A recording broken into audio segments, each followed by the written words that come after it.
the link or the call to action button within the ad, and it automatically flips over and brings up a form. This is currently only on mobile devices, but it would come to desktop as well.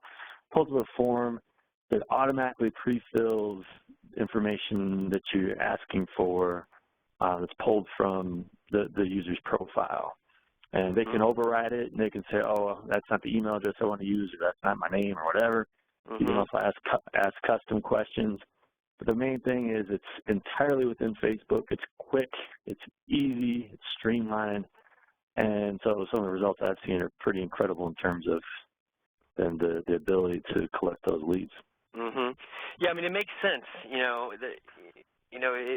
From the just from the early looking at it, it looks like it's a no-brainer. But we'll get into some possible pros and cons. But to back up just a tad, you said it's available on mobile. When is it going to be available on desktop? Do you know? Soon. Facebook basically announced recently a few updates that they'll be making across lead ads. So not only will it be available within desktop, but you'll be able to do video ads that then have the lead form integration, but additionally you can include within the carousel ads, so the multi-product ads, where one of those will then be the lead form prompt, whatever that is. So when that's all going to happen, not real sure, but it's supposed to be soon. And in regards to with our agency here, we've been waiting to want to try these, but they're not available to everybody. Do you know when they'll have stopped? I don't know if it's in beta right now, or they're just rolling it out for, it's out of beta, but just using for select companies. I do know that I don't know if it's a waiting list for, or how that works. Do you know when, this will be available to the masses? I've heard of very few people who don't have it, but I would check if you do you use Power Editor? We've gone back and forth between Power Editor and Business Manager. So where they're currently, we tested AdEspresso, and we didn't really love that. Sorry, AdEspresso. But so we've gone back to the platforms on Facebook, and we actually just got approved for like 1,000 accounts to work with. So I got to get with my team to see which one. We're always in the marketing. You're always testing, right? And so I'm not exactly sure, but I can ask them where we're at on that. Yeah, because I'm not even sure if it's available within the main Ad Create tool. So I'd make sure you're using Power Editor. Okay. As far as I know, everyone should have access to it now. Okay. I'll check it out. We actually we're looking into that now, but I do know that it wasn't available as of at least a couple months ago. But I'll definitely check it out. Yeah, so basically, through it's a pretty recent development. Yeah, okay. It's a pretty recent development too over the last month or so. Okay. Okay. Yeah. All right. Well, obviously, it just seems like, well, of course, you're going to want to do that, right? It's easier to fill out, better for mobile users.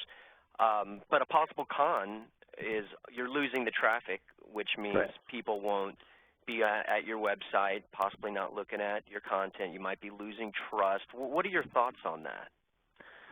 Yeah, there's a give and take there. So not having the traffic, first of all, primarily means, at least for me, I love using website custom audiences. So remarketing people based on the pages of my site they visited, that's no longer possible because they're not visiting my site.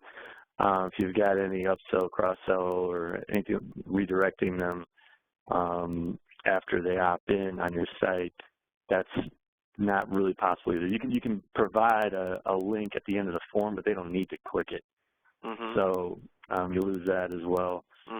But the other potential negative then of the lead ad is, okay, being that easy, is there an issue with quality?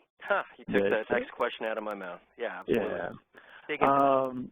Yeah, I mean, I could tell you, this is still early stages, but I have tested emailing these lists that are built purely through the lead ads, and I at least have had, and again, small sample size, but 100% deliverability.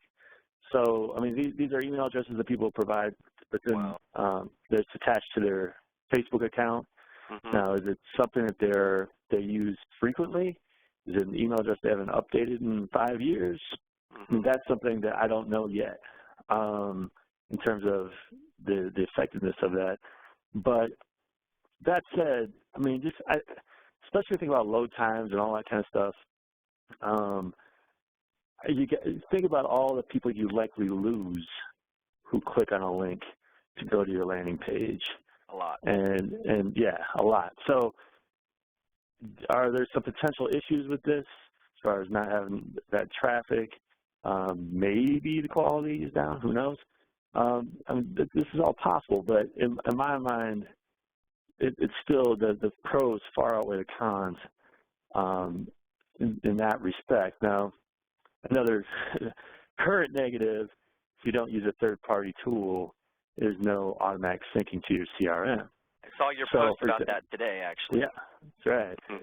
So if somebody opts in on your landing page and fills out a form that's connected to Infusionsoft or MailChimp or whatever, mm-hmm. they'll automatically be sent your autoresponder. Well, if they complete the lead form on Facebook, Facebook gives you a CSV file mm-hmm. that you get out of your Facebook page that you export, and then after exporting, you have to make sure it's in the right format and import into your CRM. Mm-hmm. And if you're not doing that constantly, mm-hmm. people are going to be like, what's up? I opted in yep. and I didn't get anything. So yep. Luckily, there are third-party tools that are integrating with that. The one that I've been using is DriftRock Lead Response. So they sync currently with 6 different CRM softwares, but even if they don't sync with the CRM that you use, mm-hmm. They can have an autoresponder go out from an email address of your choice. So basically from you, it would basically be whatever you would have told them anyway mm-hmm. in that first email. So then it makes that process more streamlined. So there is a solution to that problem.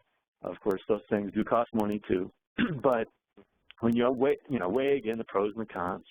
If I'm getting, for example, 50% in some cases the cost of a lead using lead ads, so I'm going to spend a couple $100 a month or whatever it is to make sure those are synced, and I'm spending a few $1,000s a month. It all makes sense. So it really depends on what you're doing.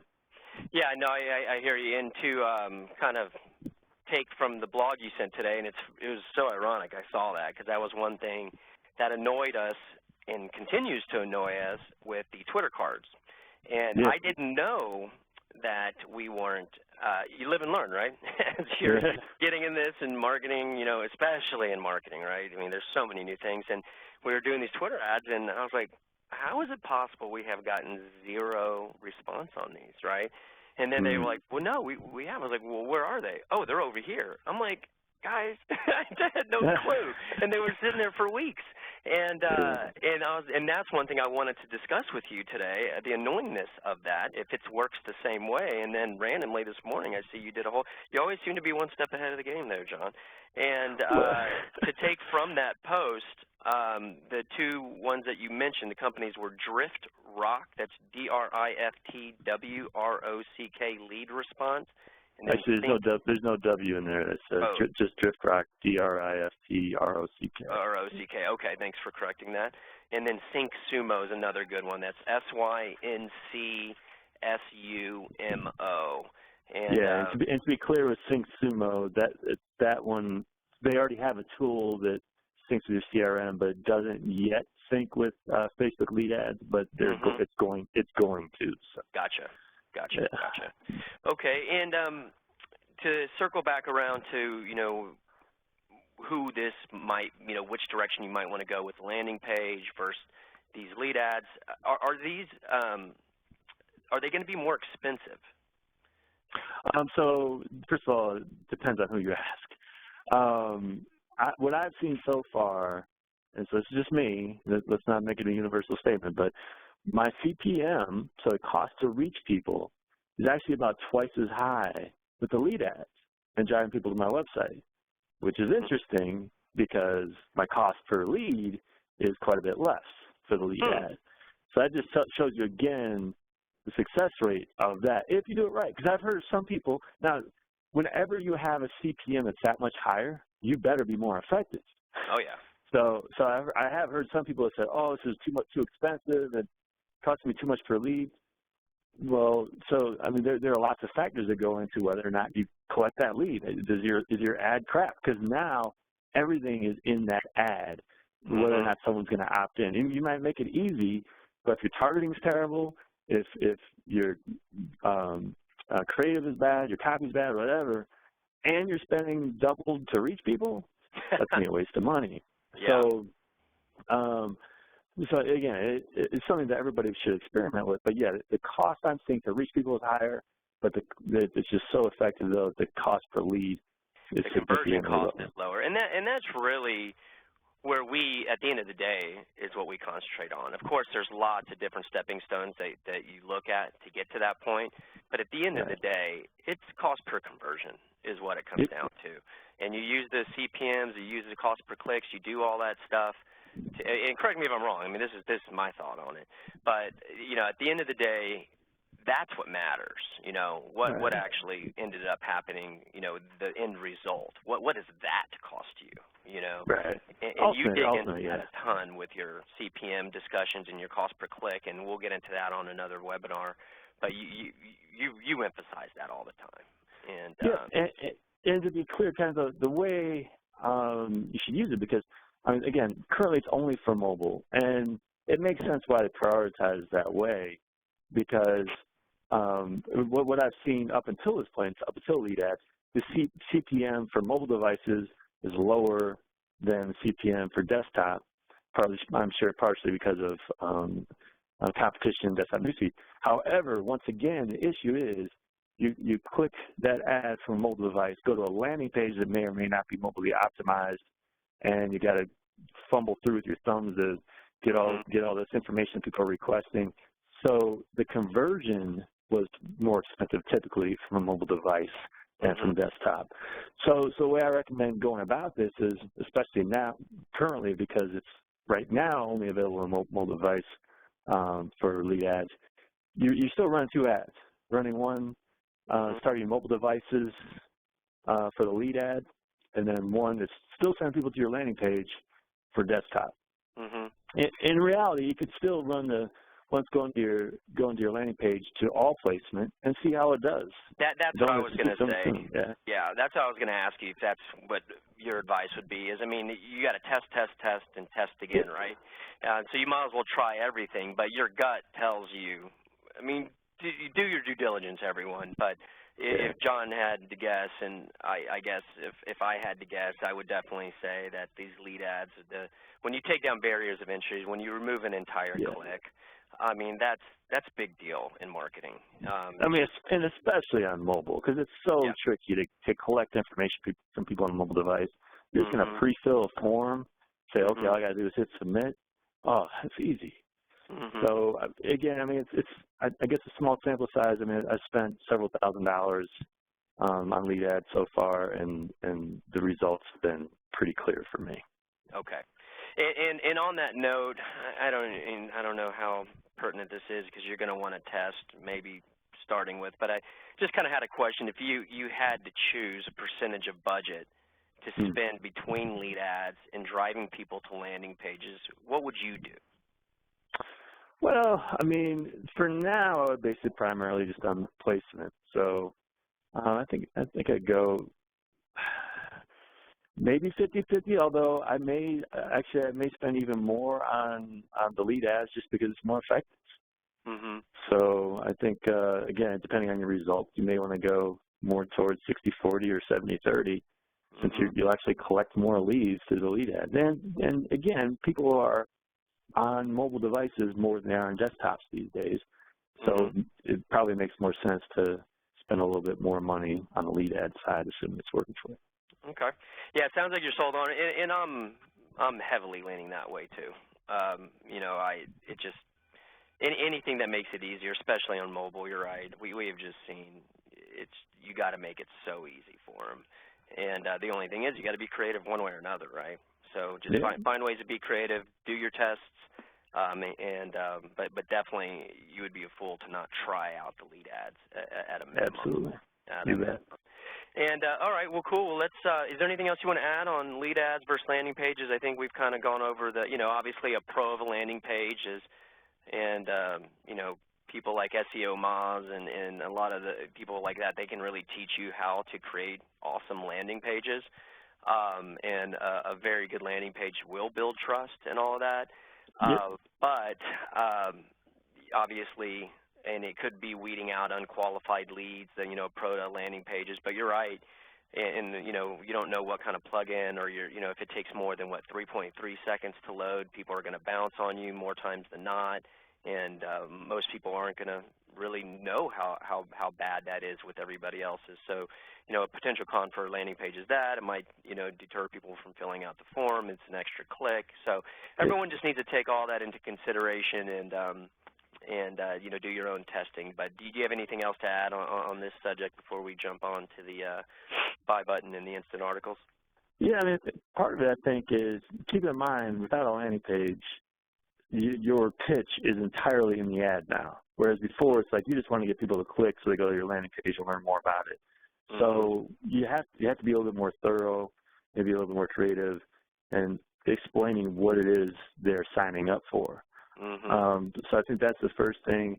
Something else to consider is we can also use this as an opportunity to remarket to people who have maybe visited that landing page previously but didn't convert because, again, it may be difficult, tricky, whatever, with the lead ad to make it easier for them. That's a great point I'd like to stop and emphasize for you right there, John. What you're saying is build a website custom audiences based on putting a pixel on the page that people went to that landing page, but they did not convert. Right. You can do this, and you can learn all this from John Loomer. He talks about all this stuff, all the time, and it's amazing information. So I just want to emphasize that what John's suggesting is to go put a pixel on your landing page, create a custom audience for that page, and then for sure remarket people with the lead ads because they've already seen your landing page, and they might need a little extra nudge. So that's a brilliant idea. Thank you for bringing that up. That's phenomenal tip. And you should even be clear in the copy. Like, hey, I saw that you visited the landing page for this and didn't convert. I'm going to make it easier for you. Because otherwise, you just send them the same ad copy and imagery in the form of a lead ad. They don't know it's a lead ad. They don't know it's easier. So be clear, like, hey, this is easier. This is a lead ad. So all you got to do is click this button or click the link, and it'll bring up the Facebook form, and you don't even have to go to my site. So, whatever. Be creative with the copy. I see a lot of people who are like, oh, yeah, I tried that. Didn't that work? Well, they think it's the same ad by looking at it. So you have to be clear that you're actually trying to help them and based on something that they already did in your site. Phenomenal point. Phenomenal point. I'm going to implement that right away. All right. Well, with this trend in mind of Facebook trying to keep people on their platform, let's touch on the buy button and instant articles. Buy button it's fairly self-explanatory unless I'm missing something. But can you give any negatives to the buy button? I mean, actually, the same arguments we made for the negatives on lead ads regarding not sending the traffic, this would probably be a louder argument regarding that, right? Because with someone who visits the landing page for a product versus an opt-in, a product, they're more likely to be thinking about it. They're not going to buy today, so to remarket to them could be really, really effective. And so if someone never visits that landing page, that could be an issue. But so basically the buy button is the same concept though as a lead ad in that you're going to complete the transaction entirely in Facebook. You click that buy button and a form comes up to actually make the purchase in Facebook. So same kind of positives there though too. It's streamlined, it's easy, they don't have to sit there waiting for your website to load for, I guess it's 8 seconds on average. And it may not be mobile friendly, all that kind of stuff. So, and additionally, once you start buying through Facebook, and I guess right now the integration is primarily through Shopify. And if it's not this way now, it will be. They'll have all that stuff on file where you don't need to provide your credit card number again and again and again and again. So once you've done it a single time, it'll make that process of buying it on Facebook so easy. Now, what about, can you do cost per click with these lead ads and buy buttons versus CPM? Well, actually, with the lead ads, your options are to optimize for the lead itself or to optimize for the click, so cost per click. Those are your only two options. So you can't even do just typical CPM with lead ads. And since I don't have the buy buttons because I don't have a Shopify site, I'm not sure exactly how you can optimize for that, but it's probably similar, I would assume. Okay. All right. Yeah, I mean, those are some good things to consider. And again, it all comes back down to integrating a strategy between the two and obviously doing your testing. You'll hear me say that. I'm sure you'll hear John say that constantly, and you'll hear other marketers say it because you've got to test. I mean, there's not a one-size-fits-all in any company, in any marketing theory or tactic or at all. So try them out, but you need to know about this stuff so that you can at least try it out and integrate, some of the things John is saying. You have your landing pages, do the custom audiences, remarket to them with this at a minimum, but at the same time try it out because, yeah, I mean, as long as you've established trust through your branding and other ways, these other things should be very, very beneficial to your ultimate, sales goals and marketing goals. You bet. All right, moving on to instant articles. John, why don't you go ahead and explain what instant articles are for the listeners?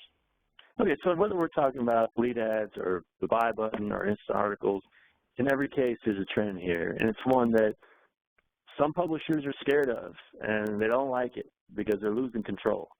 So it's all Facebook trying to keep people on the platform. And there may be some selfish reasons for this, but at the end of the day, it's been really good for user experience. So these instant articles, first of all, they explain how they behave. When you click on a link now shared within Facebook, where there's actually a feed from the publisher where it's in this format, it automatically opens up. And so it automatically opens up the article in Facebook. But it's rich media content, dynamic. You can do all kinds of crazy things with it that you can't really necessarily do easily with a website. But you can also have it. Well, can you dig into that? Like, what are some of the dynamic things? As far as so rich media, like autoplay video that would come up within the article. I saw this ad from Wendy's that it's really hard to even explain, but you could flip through side to side or up and down to view different content, but there's also like some you can like maps that you can engage with. I mean, there's just all kinds of things, and it's much more rich experience than being on someone's website in the first place. Like there's like tilting your phone to move stuff around and things like that. So it's a really good user experience. It ends up being entirely within Facebook. That said, you still get the traffic because this is coming from a feed from your site that is in that instant articles format. What do you mean you still get the traffic? Because that's been the big sticking point for these publishers, and I mean, yeah, it's a great user experience, but it'd be a great user experience if people were able to buy a Lamborghini for $5,000. I mean, the people on the other side of it, you need to be able to monetize that traffic. Or else you can't continue to produce the good content. Right. So can you explain? Because I wasn't under the impression that you were able. I mean, it was good for branding for like the New York Times, branding purposes for big time magazines. But for like the smaller guy, when branding, it's important, but not like that. And you do want to drive people to your website. You do want to be able to monetize that through one form or fashion. How from the other side of the coin, how is it beneficial? So first of all, you have complete control over what goes into that content. You have links there within that content that continues to link out to your stuff. Okay. You can have ads. You can place your own ads in there if you want. Okay. Or you could have Facebook place ads in there, and then you take a certain amount of that. So it's up to you how you want to do it. Okay. But at the end of the day, like you could still put, whatever it is you're tracking. I don't know if Google Analytics or whatever's in there now, but you'll still collect all that traffic, so you'll know who has visited and when and all that kind of stuff. So you can still report back to whatever advertiser you have and say, this is how many impressions you got, these are the metrics, these are the clicks on your ad, blah, blah, blah. All of that is so it's still, all the metrics and all this stuff still operates like a page on somebody's website then.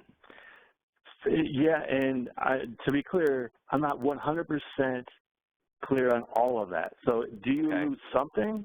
Well, first of all, you're going to lose the typical navigation you get on your site. That's not there. I don't know if you can still have the commenting in there the normal. I don't know. A lot of this is still completely new to me, but you still have some control of it. You still do get this traffic, at least to a point, because it's going to go. You can embed whatever it is your tracking software is, so that goes into all of your data. Okay. So, but yeah, I'm not clear on, does this impact your SEO positively or negatively? I would assume if this is still coming from your feed and it's easier to read and people engage with it more, that it would positively impact it. But I'm still not 100% clear on that myself. Well, this is so new, instant articles, and I'm fairly certain about this. This has not been rolled out. This has been for like just the top publishers, like the top 25. And that's the other thing I'm not clear on. Number, yeah. That's the other thing I'm not clear on is how difficult is it to create this type of content? Yeah. To create these feeds for Facebook. They try to make it sound like it's easy, but for like a typical blogger like me, because this is something I could actually do. So yeah, there's still a lot we don't know at this point. Yeah. Well, that's marketing for you, right? And it's ever evolving, but that's why you need to follow people like Jon Loomer so he can keep you up to date on all these latest things, because they're ever changing, and there's going to be something new and next. But I do give it to Facebook. I used to kind of be the like, oh, I don't like the man and all that. But if you really watch them, they really do seem to try to respond to what's best, and obviously, you have to pay to play, but that's like in anything in life. So, learning, watching them, and they really are giving good opportunities for marketers through all the targeting, and then things like this instant articles. There's going to be ways to make this advantageous, but you just got to keep on top of it all, and then just use your marketing and your creative brain to figure out how to do it. So, and we can't fight this. We can't always think about what is best for us and the way I've been doing things. Yep. Because at the end of the day, these changes, if users don't like them, they won't last. Yep. But if users prefer to engage with instant articles, you better adapt. You better. If users prefer to engage more within Facebook and wait for your slow, crappy site to load for 8 seconds, you better adapt, or you're just going to die. Yep. I mean, everyone needs to take that to their grave, because that is so important. You've got to stay on top. You got to be open to change, and you got to stay on top, and you got to try stuff out. I'm learning that more and more, and nobody can be stuck in their ways. Of course, don't go with every new shiny thing out there, but you should try to stay on top of at least the main platforms and try some of these things out. But I do think the things we talked about today are some items that everyone out there should give a go. Do try the lead ads. Do try the buy button. And once instant articles is available, I definitely, my personal opinion would be agree with John. Give it a go, test and see what happens, and just get familiar with it, because the users are dictating where all of this stuff is going. So, John, I greatly appreciate your time, and I definitely want to let people know how to learn more from you. You can follow John on Twitter at JONLOOMER. That's at Jon Loomer, and it's jonloomer.com. And you also have your Power Hitters Club, where people can get more extensive learning from you. Can you give us the link to that one, John? Yeah, so 2 things. I mean, Power Hitters Club is jonloomer.com/PHC. But I also have a free workshop coming up in November, so I don't know when this is going to air, but in November, when is this going to go out, Dave? Well, because you said that, when is it going out in November? November 12th is the date it's open right now. Okay, I'll push this up the list, and we'll push this one out before then. Okay, well, the free workshops, go to johnloomer.com/lead-ads-workshop. And so that'll be like a 60 to 90-minute workshop where we go over everything, that has to do with lead ads. Okay, awesome. Well, John, I appreciate your time. It's always fun talking with you, and I've learned some stuff today, and I'm sure our listeners have as well. So have yourself an awesome Friday and weekend, and I look forward to talking with you about the next one. All right, sounds good. Thanks, Dave. All righty, buddy. Have a good one. You too. Bye-bye. Bye.